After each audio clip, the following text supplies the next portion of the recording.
अगर हमारा मन सही है तो हमें कहीं दूर जाने की जरूरत नहीं है, कहीं कटौती में गंगा यानी कहीं विशेष जगह जाकर के कोई वो कुछ करने की जरूरत नहीं है।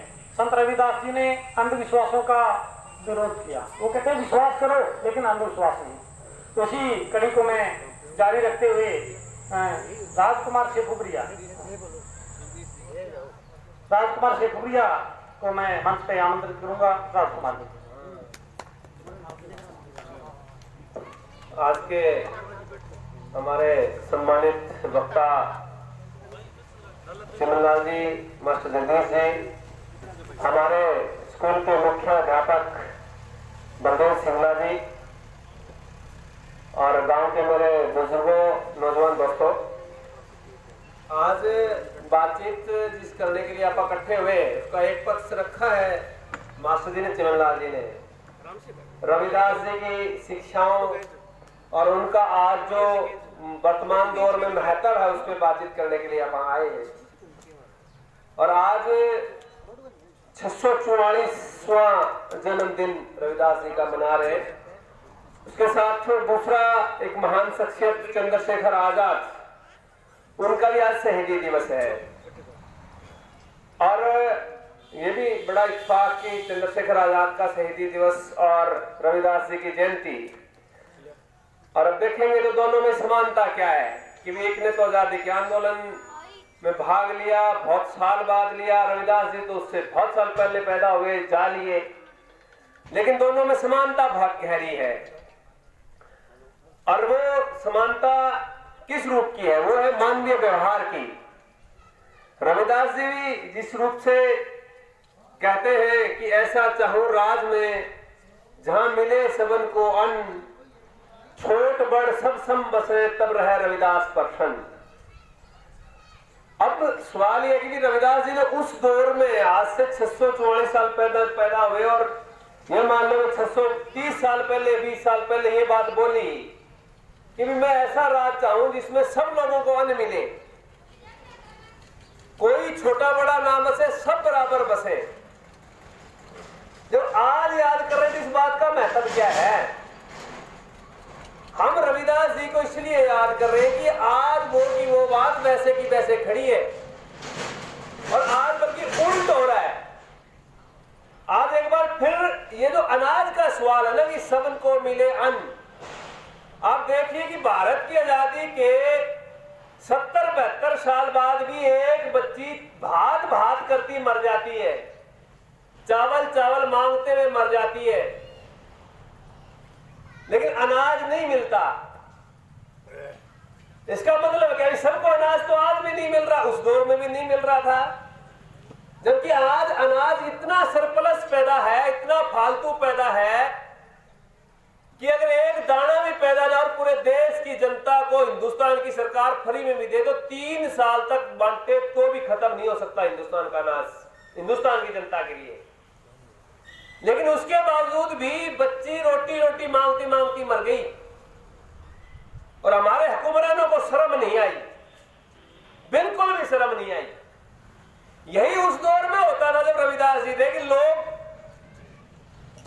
जंगल से घास फूस खा के भी गुजारा करते थे और रजवाड़ा शाही थी उस वक्त। तो जब वो कहते कि ऐसा चाहूं राज में जहां सबन को मिले अन्न, अब वो जो राज की कल्पना है वो राज की कल्पना अभी तक अधूरी खड़ी है। और आज जब आप बात कर रहे हैं, आज तो और पलट गई कहानी। अभी 3 दिन पहले का एक अखबार है दैनिक ट्रिब्यून, मैं उसका एक संपादकीय पढ़ रहा था, तो वो अखबार वाला लिखता है, संपादक लिखता है कि 2050 तक हिंदुस्तान में 20 करोड़ लोग भूख से मरेंगे और होगा उल्टा कि देश में अनाज की कमी नहीं होगी, लेकिन लोगों को खाने के लिए नहीं मिलेगा। और आज जो ये आंदोलन चल रहा है पूरे देश में, अपना ये किसान आंदोलन जिसको आप कह रहे हैं, असल में ये किसान आंदोलन नहीं, ये एक पक्ष रखा जा रहा है। असल में ये जिंदा रहने की लड़ाई है, ये रोजी रोटी की लड़ाई है, रोटी की लड़ाई है। क्यों? क्योंकि सरकार योजना बंदी से पूरे के पूरे अनाज के ऊपर कब्जा बड़े घरानों का देना चाहती है, अंबानी अडानी जैसे घरानों का। और आज ये सच्चाई आप देखो, बंगाल का अकाल पढ़ोगे इसको अपने बुजुर्ग इनसे पूछना, आप बच्चों से कह रहा हूं मैं, नबिये वाला काल बोलते हैं। अकेले बंगाल में नबिये वाले काल में 30 लाख लोग मरे थे, 30 लाख लोग। और कुल जो बंगाल में अकाल पड़े उसमें देखे तो 2 करोड़ लोग मरे। लेकिन वो अकाल पड़ा तब अनाज की कमी नहीं थी देश में, अनाज के गोदाम भरे पड़े थे, लेकिन लोगों के पास खरीदने की क्षमता नहीं बची थी। और आज ये जो किसान आंदोलन है ये इसीलिए है कि हमारे अनाज के ऊपर एक बार फिर कब्जा उन्हीं ताकतों का होने जा रहा है जो ताकतें लोगों को अनाज नहीं देंगी, सारे पे कब्जा करेंगी। अब क्यों करेंगी कि भाई भूखों पर तो आदमी तो फ्री में दिहाड़ी उड़ जाओ, रोटी सट्टा चले जाओ। कौन चले जाए कि आपने नशेड़ी है, बन पौवा दे दो यार, पौवा सट्टा दिहाड़ी में करवा ले यार, 4 घंटा काम है। मैं तो नशेड़ी की बात करी, अभी भूखों पर तो पेट खातर क्यों को नहीं उड़ जाऊंगी, पहला 2 रोटी दे, 4 घंटा मेरा काम कर दूंगा, नहीं कर देगा। आज यही स्थिति फिर पैदा होने जा रही है, यही पैदा करी जा रही है सरकार द्वारा। और ये जो आंदोलन है इसीलिए कि खाद्य सुरक्षा के ऊपर सबसे बड़ा हमला है इसमें। आप देखो कि जून में ये अध्यादेश आते हैं, जून में सरसों के तेल की कीमत होती है 70 रुपए बोतल। आज आप फरवरी में बात कर रहे हैं, सरसों के तेल की बोतल कितने रुपये की है? 135 में दे कोनी जी थे, को मार दे 135 में दिला हो तो 160 रुपया ही हो रही है बोतल। और कौन खाता है तेल? आम आदमी खाता है, मेहनत कश खाता है तेल। तो दाल जो आज इस कानून के आने से पहले दाल जो 70-80 रुपए थी वो आज 100-150 रुपए चली गई। चाय पत्ती 200 रुपए थी, क्या रुपया अब 350। सही है, 350 रुपए चली गई। आज रविदास के जीवन की जो शिक्षा है उनकी सबसे बड़ी प्रासंगिकता कि आज एक बार वो लड़ाई फिर बढ़ रही है उसी रूप से। लोगों के हाथ से अनाज जा रहा है, लोगों के हाथ से पढ़ाई जा रही है, दवाई जा रही है। और जिस बात के लिए लड़ रहे थे कि ऐसा चाहूं राज में अनाज मिले, अनाज तो मिलेगा तो ही छोटे बड़े सब सम बसेंगे, तो भाई छोटे बड़े सम कहां बसेंगे? अब तो बहुत बड़ा फर्क होगा ना। एक को तो रोटी भी नहीं और एक के कुत्ते भी काजू बादाम खान लाग रहे। कितनी बड़ी दूरी पैदा कर दी हमारे बीच में। और वो पैदा किसने करी? राज व्यवस्था करती है पैदा हमेशा दूरियां, आज वही पैदा की जा रही है।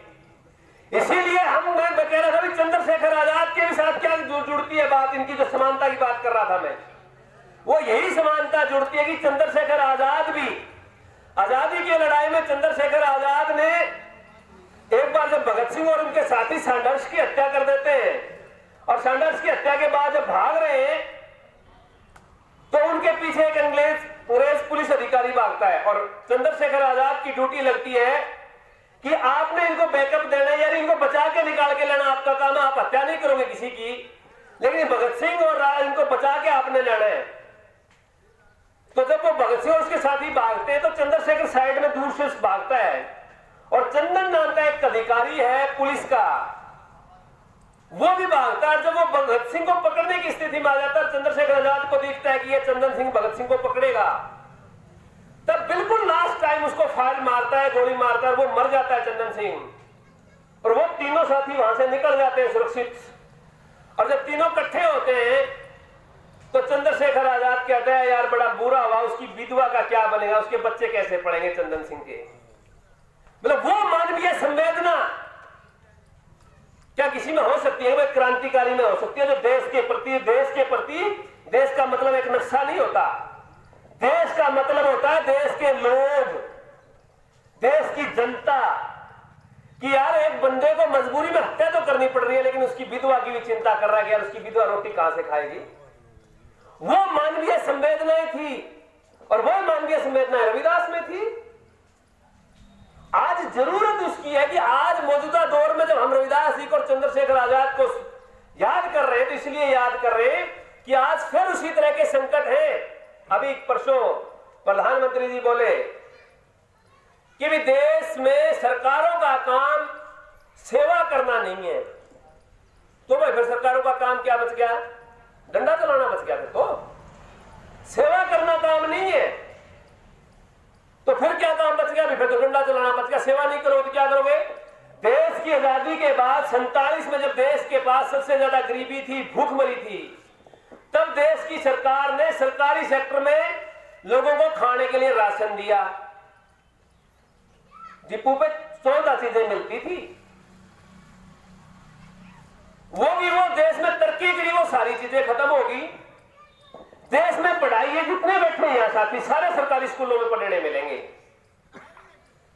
आज से 10 साल पीछे से जितने भी जाए मिलो देखोगे, 10-12 साल से पहले सारे सरकारी स्कूलों में पढ़े, सबको फ्री में पढ़ाई, एक जैसी पढ़ाई दी। अब तो स्थिति बदलेगी, पढ़ाई भी एक जैसी को नहीं, दसियां डाल की पढ़ाई होगी। एक तो वो पढ़ाई होगी जिसमें ये मास्टर बैठे हैं, जहां मास्टर नहीं है और मास्टर पूरे है तो फिर मास्टर ना स्कूल में कौन पढ़ने, कभी कहेंगे ट्रेनिंग आ गई, कभी गांव में डांगर गिरने जाओ, कभी कहेंगे भैंस गिरने जाओ, कभी कहेंगे टिक्का लगाने जाओ, कभी कुछ करने जाओ। एक तरफ वो स्कूल है जहां बच्चे को स्कूल में पढ़ते ही सारी सुविधाएं हैं, घर में सारी सुविधाएं हैं। अरे आपने तो यार छोरी छापरी घरे दिन गोबर बारी करके स्कूल में जाएगी और फिर कहेगा मुकाबलो कर लो, किस आ गया 20 स्कूल के टापर से मुकाबलो कर लो, जबकि टापर ने दिन में कमरों में भी हो, गर्मियों में सर्दी हो एहसास हुआ, सर्दियों में गर्मी को एहसास हुआ है। और जगह टापर ने यूं मेरे को कद दिन हो कद रात होगी भी नहीं करे, बादशाह पर बा मिल जाए कनक चाह बढ़ी रोटी बढ़ी पानी, तो भाई आप पर भी थोड़ी भी मुकाबला कुकर करेगी के बावजूद भी गर्म है कि मारी थोड़ी बाहू आपका जान लाग रही है, अभी बड़ी बात है। तमाम मेहनत के बावजूद भी बाहू आपका जान लाग रही है। लेकिन जब देश गरीब हो तो मैं सारी सुविधाएं दी, सरकारी हॉस्पिटल में इलाज फ्री हो, सारी दुनिया में इलाज फ्री हो। अब सरकारी हॉस्पिटल में डॉक्टरी को दांत पढ़ाना, डॉक्टर बच रहे पढ़ाइया होगी कि दांत पढ़ाना हो तो डॉक्टर कौन लाता सरकारी हॉस्पिटल में? ये सच्चाई है। सारी कौशली हमारी सुविधाएं आज ये जितना सड़कों का ढांचा है, बिजली का ढांचा सरकार ने बनाया, और इसी का फकर है कि अगर ये पढ़ाई सरकारी ना होती ना तो शायद मैं भी बोलने दूंगा कौन हुआ। पढ़ाई के दम पे बोले अभी भारती जी ठीक कह रहे थे चिमला जी कि पढ़ाई वो दूध है, उस शेरनी का दूध है जो सबको झाड़ना और बोलना सिखाती है। ये अंबेडकर जी का कथन है, सही बात है ये। भाई पढ़ेगा, और आज के दिन अगर सबसे ज्यादा कोई डरता तो किससे डरता है? आप कौन कहा के बोले तू पढ़े लिखे तेरों की अफसर भी झिझके वो, क्यों झिझकता है अफसर? पढ़े लिखे से, पढ़ाई से। आज ये मोदी साहब कह दिया कि वो काम मारो को नहीं, थारी जेब में पीसा है तो ले लो, तो टाल कर दो भाई। अब बताओ, ये बड़ा सवाल है। रविदास जी 644 साल पहले इस पे बोल गए, बहुत अच्छी बात उन्होंने बोली कि भाई वो कहते हैं गरीबी के ऊपर, कहते पराधीन को दीन क्या, पराधीन को दीन क्या, पराधीन बेदीन। रविदास जी पराधीन को सभी समझे हीन। कहते जो दूसरे के गुलाम है ना, जो पराधीन है, गुलाम है, उसको क्या है? कुछ नहीं मिलता, गुलामी में ठोकरें मिलती हैं। और आज हमारी सरकार एक बार फिर पूरे देश को गुलामी की तरफ ले जाना चाहती है। यह है बड़ा संकट। इसलिए जो मैं कह रहा था कि किसानी के आंदोलन की बात मैंने छेड़ी थी, इसलिए छेड़ी कि आज का किसानी का आंदोलन इन सब चीजों को बदलने की लड़ाई सरकार इसीलिए लड़ी हुई है। अभी जब अमित शाह ने किसान संगठन के कार्यकर्ताओं से बातचीत की तो हमारे संगठन के भी हनान मौला उसमें शामिल है। हनान बता रहे थे कि अमित शाह कह रहा है कि तुम मर्जी जितने संशोधन कर दो इसमें, लेकिन कानून वापिस ना करवाओ। क्यों भाई? वो कहता है अमित शाह कि भाई ये कानून वापिस करने से हमने बहुत से कानून वापिस लेने पड़ेंगे। बहुत से कानून कौन से वापिस लेने पड़ेंगे? देश में मजदूरों के अधिकारों के जो कानून है, श्रम कानून जिसको बोलते हैं, कि भाई 8 घंटे से फालतू काम नहीं और पूरी दिहाड़ी, सबको पूरा रोजगार, पूरा वेतन। पूरा वेतन का मतलब उसके घर का पूरा खर्चा जोड़ो, दिन में कितनी कैलोरी उसको भोजन चाहिए, उसको परिवार को कितनी कैलोरी भोजन चाहिए, उतना उसकी दिहाड़ी से मिलना चाहिए पूरे परिवार को, ताकि परिवार स्वस्थ रह सके। वो सारे कानून बदल दिए। अब वो कह रहे हैं कि वो कानून भी माने उल्टे करने पड़ेंगे, वापिस मजबूत करने पड़ेंगे अगर ये कानून वापिस ले लिए तो। बोला संशोधन करवा लो। आप कह रहे संशोधन नहीं, वापिस करो। वापिस करने का मतलब यह है कि सबको डिपो की व्यवस्था मजबूत करके दो, राशन सबको मिले। या सरकारी स्कूलों में मास्टर सारे पूरे करो। ये सिंगला जी आ रही, इसीलिए आया बुलाया हमने सिंगला जी ने कहा मैं आऊंगा, मुझे बताइए कि मेरे स्कूल में सरकारी में गांव का एक बच्चा तमाम सरकारी स्कूल में आएंगे, पढ़ाएंगे हम, लेकिन भाई पढ़ाएंगे तो ये तब ना जब इनको मास्टर पूरे करके देंगे। अब मास्टर के 7 और मास्टर 13 चाहिए मेरे स्कूल में, हेडमास्टर को नहीं, साइंस का मास्टर को नहीं, अब बताओ भी हिंदी का मास्टर को नहीं पढ़ा लो भी सरकारी स्कूल में, पर हिंदी पढ़ाने वाले को नहीं, साइंस पढ़ाने वाले को नहीं, हेडमास्टर को नहीं, अरे घर को मालिक ही को नहीं, मुखिया ही को नहीं, कोई टाबर तो हमारा ही फिरेगा फिर भाई। सच्चाई है ये। इसलिए रविदास जी की जयंती को हम मना रहे, इसीलिए हम चंद्रशेखर आजाद को याद कर रहे हैं कि वो जिस बात के लिए लड़े। चंद्रशेखर आजाद कहते हैं कि हम ऐसे समाज के निर्माण की बात करते हैं, उनके साथी भगत सिंह भी कहते हैं कि हम ऐसे समाज का निर्माण की बात करते हैं, ऐसा समाज चाहते हैं जिसमें सबको पढ़ाई दुआई, सबको मकान, सबको मान सम्मान, गरिमा पूर्ण जीने के तमाम अधिकार मिले। और गरिमा पूर्ण जीने के अधिकार तब मिल सकते हैं जब सबके पास आर्थिक और राजनीतिक आजादी होगी। अम्बेडकर साहब भी कहते हैं कि हम एक ऐसे दौर में प्रवेश कर गए जिसमें राजनीतिक आजादी तो सबको है लेकिन आर्थिक आजादी को नहीं, आर्थिक बराबरी को नहीं आई। जब तक आर्थिक बराबरी नहीं आए इतने सामाजिक बराबरी को मामलों को नहीं बने। यही बड़ा सवाल है। इसलिए साथियों मैं अपनी बात को लंबा नहीं करूंगा। हम जब आज याद कर रहे हैं तो इसलिए आप लोगों से ये निवेदन करते हैं कि इन महान पुरुषों को, ये जो युग पुरुष है, रविदास जी हैं, कबीर जी हैं, फरीद हैं, नानक हैं, फिर आपका सावित्रीबाई फुले हैं, ज्योतिबा फुले हैं, डॉक्टर अंबेडकर हैं, अब इनको भगत सिंह हैं, फिर और समाज सुधारक हैं, उनको आप पढ़ेंगे समझेंगे तो हम बेहतरी की कल्पना कर सकते हैं। और भाई आज मौजूदा दौर की जो स्थिति है वो ये है कि हमारे शासक आज ये चाहते हैं कि हमारे समाज के लोग जितने ज्यादा कमजोर होंगे, जितने ज्यादा अनपढ़ रहेंगे, जितनी ज्यादा भूखमरी होगी, लोग उतने ज्यादा गुलाम होंगे। गुलाम करके ये जो हमें संविधान ने जो आजादी दी है, जिस आजादी के दम पे आज यहाँ खड़े होकर आप ये रविदास जी की जयंती मना रहे हैं, ये बोलने की आजादी भी मौजूदा शासक छीनना चाहते हैं। इसीलिए समय समय पर जो कोई बोलता है उसको कभी जेल में ठोक दिया, कभी देशद्रोही घोषित कर दिया। अगर देशद्रोही अगर उस दौर में भी एक तगमा होता ना तो 644-45 साल पहले रविदास भी देशद्रोही हो लिया होता, अंबेडकर साहब देशद्रोही हो लिए होते, सारे देशद्रोही हो लिए थे। लेकिन वो दौर उसके बावजूद भी इन लोगों ने याद किया, उनको बहुत बड़ा काम किया।